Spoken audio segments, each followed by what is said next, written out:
নাম কি? মোবারক। পুরা নাম? নুরুল ইসলাম মোবারক। বাসা কোথায়? তালতলা। আর গ্রামের বাড়ি? কুমিল্লা। আচ্ছা। তোমার নাম জানি কি বললা? স্যার মোবারক। তোমার বাবার নামও দেখি মোবারক। আফজল হোসেন মোবারক। দুইজনই তোমরা মোবারক? না না, দুইজন। দুইজনের নামই মোবারক। এটা কেমন কথা? স্যার এটা তো ভালো কথা। আরে মোবারক দুইজন কিভাবে? কারণ বংশটাই মোবারক। এটা কেমন বংশ? মাগো এটা ভালো বংশ। সবাই কেমনে মোবারক? সামনে আবার ঈদ। তো তো আবার কি ঈদ মোবারক? হ্যাঁ।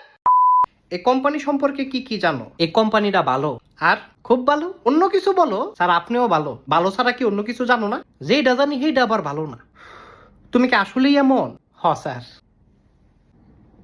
তোমার জীবনের গোল কি? আমি তো ফুটবল খেলি না। আরে জীবনের গোল জিজ্ঞাসা করছি। জীবনও তো খেলি না। আরে এইটার জন্য তো খেলার দরকার নাই। তাহলে না খেললে গোল দিয়ে কিরমু? তুই ডিম পারবি? আচ্ছা তোমার এই জবটা কেন দিব বলো? দিবেন হইলো কারণ আমি সব